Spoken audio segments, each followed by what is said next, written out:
और 6th class की history को हम कहते हैं एंशिएंट हिस्ट्री। तो हमने अभी तक क्या पढ़ी है? Ancient history. और अब 7th क्लास की हिस्ट्री को कहा जाता है medieval history. Okay, medieval history. और जो हम 8th क्लास में पढ़ेंगे वो होगी मॉडर्न हिस्ट्री। ठीक है, आपको इन तीनों का फर्क जरूर पता होना चाहिए। ओके, तो चलिए अपना लेसन स्टार्ट करते हैं। अब चैप्टर का नाम है ट्रेसिंग चेंजेस थ्रू 1000 ईयर्स। और सबसे पहला चेंज किस में आया था? मैप में आया था। ओके, मैप में चेंज आया था, ये आप मैप देख सकते हैं। अब चलिए इस मैप के बारे में बात करते हैं।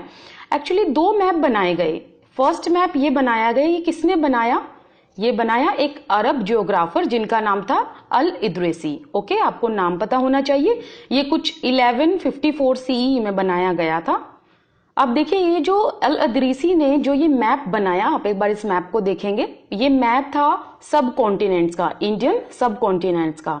ओके, इस मैप के बाद एक सेकंड मैप और बनाया गया 1720 में, और वो बनाया फ्रेंच कार्टोग्राफर ने। अब एक वर्ड यहाँ पे आ जाता है, कार्टोग्राफर क्या होता है? जो मैप बनाता है। ठीक है, a person who makes map, उसे कार्टोग्राफर कहते हैं। इंपॉर्टेंट है, याद करना ये टर्म को। अल इद्रिसी एंड जो फ्रेंच कार्टोग्राफर थे, इन्होंने मैप सेम एरिया का बनाया है, लेकिन फिर भी बहुत इनके मैप्स में डिफरेंस देखने को मिलता है। जो फर्स्ट मैप बनाया अल इद्रिसी ने, तो उनके मैप में हमें जो श्रीलंका है, ये हमें कहाँ देखने को मिलता है? ये हमें मिलता है नॉर्थ इंडिया में, जब हम अल इद्रिसी का मैप देखते हैं। लेकिन एक्चुअल में जो श्रीलंका है वो कहां पे पड़ता है? साउथ इंडिया में। ओके, अब नेक्स्ट पेज पे चलते हैं। ओके, यहाँ पे ये बहुत इंपॉर्टेंट है। यहाँ पे जो प्लेसेस के नाम दिए गए हैं वो किस लैंग्वेज में है? अरेबिक में। ठीक है, अब नेक्स्ट पेज पे चलते हैं। अब ये यहाँ पे मैप 2 है, आप इस मैप 2 को देखेंगे। यहाँ पे इंग्लिश लैंग्वेज का यूज किया गया है, ये आप इजिली देख सकते हैं। अब देखिए, जो मैप है उसमें कन्नौज जो उत्तर प्रदेश में है उसको भी यहाँ पे रखा गया है, लेकिन कन्नौज की जो स्पेलिंग है वो बिल्कुल अलग है।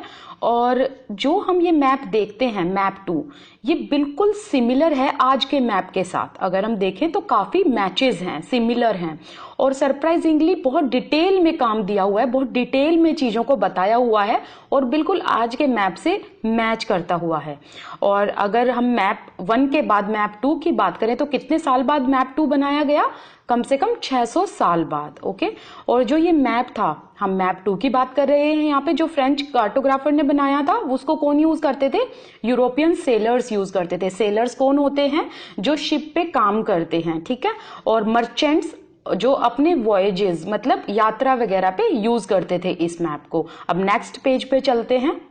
न्यू एंड ओल्ड टर्मिनोलॉजीज का मीनिंग समझ लेते हैं। जब बहुत सारा जब over the period of time बहुत सारी टर्म्स जो हैं वो चेंज हो जाती हैं तो उसे कहा जाता है टर्मिनोलॉजीज। अब एग्जांपल के तौर पे देखते हैं हिंदुस्तान। देखिए, हिंदुस्तान आज के टाइम पे पूरे इंडिया को बोला जाता है, लेकिन पहले ऐसा नहीं था। एक पर्शियन क्रॉनिकल आए, ये थे मिन्हाज सिराज। ठीक है, इन्होंने क्या कहा कि जो गंगा एंड यमुना के बीच की जो लैंड है, जो भूमि है, उसको हिंदुस्तान टर्म में यूज किया। एंड पंजाब एंड हरियाणा का जो पार्ट है, उन एरियाज को हिंदुस्तान कहा। या फिर अगर पॉलिटिकल सेंस में देखा जाए तो इन्होंने कहा जो दिल्ली सल्तनत है, दिल्ली सुल्तान्स का जो डोमिनियन है, मतलब जो उनका डिस्ट्रीब्यूटेड एरिया है, उसको हिंदुस्तान कहा। अब फिर आए बाबर ने हिंदुस्तान को ज्योग्राफिकल वे में डिस्क्राइब किया। जो रहने वाले इनहैबिटेंट्स, जो सब कॉन्टिनेंट पे रहने वाले लोग थे, उनका रहने का तरीका, उनका कल्चर, फोना, इसको बाबर ने क्या कहा? हिंदुस्तान। और अमीर खुसरो ने यूज किया हिंद वर्ड, बिल्कुल बाबर की तरह इन्होंने इसको डिस्क्राइब किया। अब एक सेकेंड एग्जाम्पल लेके चलते हैं फॉरनर का। देखिए, आज हम अगर बात करें फॉरनर किसे कहा कहते हैं? हम जो इंडिया से बिलोंग नहीं करते। लेकिन अगर हम यहाँ की बात करें तो इस टाइम पे क्या होता था, जो अगर कोई आगरा से दिल्ली आया है तो ये एक सिटी से तो बिलोंग नहीं करते, तो जो दूसरी सिटी के लोग होते थे उनको फॉरनर कहा जाता था। तो दिल्ली वाले आगरा वालों को और आगरा वाले दिल्ली वालों को फॉरनर कहते थे। तो जो सिटी टू मतलब डिफरेंट सिटी वालों को भी फॉरनर कहा जाता था, ये पहले होता था। बाद में ये टर्मिनोलॉजीज जो हैं, नई टर्मिनोलॉजीज आई, तो वही हमने यहाँ पे पढ़ा है।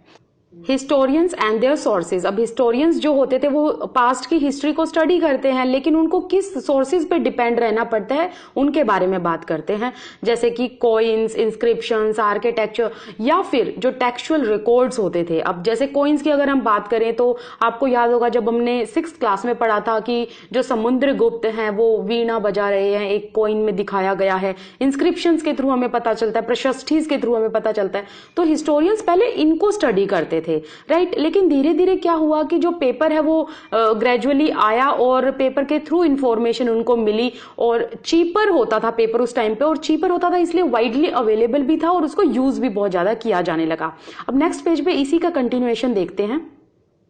अब देखिए जो ये पेजेस होते थे इन पे होली टेक्स्ट्स लिखे जाते थे या फिर रूलर्स के क्रॉनिकल्स लिखे जाते थे, लेटर्स, टीचिंग्स ऑफ सेंट्स, मतलब जो उस टाइम पे मंक्स वगैरह जो टीचिंग देते थे उन सबको इसमें लिखा जाता था। अब जो ये मैन्यूस्क्रिप्ट्स थी, ये हैंड रिटन चीजों को क्या कहते हैं? मैन्यूस्क्रिप्ट कहते हैं। अब ये मैन्यूस्क्रिप्ट को कहाँ रखा जाता था? आर्काइव्स में रखा जाता था। इंपॉर्टेंट है, याद रख लेना ये टर्म को, कि जो वो एक ऐसी जगह है जहां पे डॉक्यूमेंट्स एंड मैन्यूस्क्रिप्ट्स को स्टोर किया जाता है, मतलब रखा जाता है, उसको आर्काइव कहते हैं। और जो मैन्यूस्क्रिप्ट्स थे वो वेल्दी पीपल, रूलर, मोनेस्ट्रीज या टेम्पल्स, इनके थ्रू ही कलेक्ट की जाती थी। अब देखिए उस टाइम पे प्रिंटिंग प्रेस तो थी नहीं, जैसे कि मैंने बताया हैंड रिटन था, मैन्यूस्क्रिप्ट्स थी तो उनको हाथ से लिखा जाता था। अब स्क्राइब्स जो थे वो हैंड रिटन इन रिकॉर्ड्स को रखते थे। अब प्रॉब्लम क्या आई स्क्राइब्स को यहाँ पे, कि जो ऑलरेडी उनको इंस्क्रिप्शंस में लिखा हुआ दिखता था। आपको पता है कि इंस्क्रिप्शंस में वो किसी की साफ राइटिंग नहीं होती थी या फिर स्क्राइब्स को चीजें समझ नहीं आती थी, तो जब स्क्राइब उन मैन्यूस्क्रिप्ट्स को कॉपी करते थे तो वो स्मॉल चेंज इंट्रोड्यूस कर देते थे, अपनी मर्जी से कुछ लिख देते थे, ठीक है, उसी वर्ड से मिलता जुलता लिख लेते थे या फिर सेंटेंसेस कुछ मिलता जुलता लिख लेते थे। लेकिन ऐसे क्या हुआ कि धीरे धीरे ये चीज बढ़ गई, ये स्मॉल डिफरेंस जो है वो धीरे धीरे बढ़ गया, और उसके बाद जो काफी चेंजेस आए। जब हम न्यू ट्रांसलेशन देखते थे और ओल्ड को देखते थे तो काफी चेंजेस हमें देखने को मिलते थे, ठीक है। अब नेक्स्ट पेज पे इसी का कंटिन्यू हम पढ़ते हैं इसको। अब देखिए जैसे जैसे स्क्राइब्स लिखते गए, उनको ट्रांसलेट करते गए ओरिजिनल मैन्यूस्क्रिप्ट्स को, तो बहुत सारे चेंजेस हुए। तो हिस्टोरियंस को क्या करना पड़ता था, उनको ओरिजिनल मैन्यूस्क्रिप्ट्स उठाने पड़ते थे, क्योंकि वो रिलाय नहीं कर पाते उतना, क्योंकि उनको एक इन्वेस्टिगेशन करनी होती थी, ऑथेंटिक इन्वेस्टिगेशन, ठीक है। अब जैसे कि यहाँ पे हमने ऑलरेडी, अच्छा हमने पीछे क्रॉनिकल पढ़े थे, तो यहाँ पे एक क्रॉनिकलर का नाम आता है, वो है जियाउद्दीन बरहानी, ठीक है। इन्होंने अपने 2 क्रॉनिकल लिखे, एक लिखा 1356 में, और इसके 2 साल बाद इन्होंने एक और इसका वर्जन लिखा।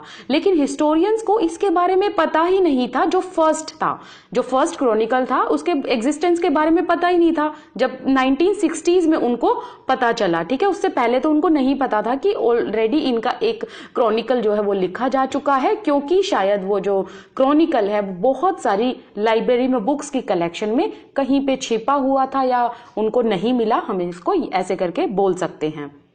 ओके, सोसाइटी में और पॉलिटिकल ग्रुप्स में भी बहुत सारे चेंजेस देखने को मिलते हैं, ठीक है। और यहाँ से हम टेक्नोलॉजीज में चेंज पढ़ेंगे, जो हम नेक्स्ट पेज से कंटिन्यू करेंगे इस पॉइंट को।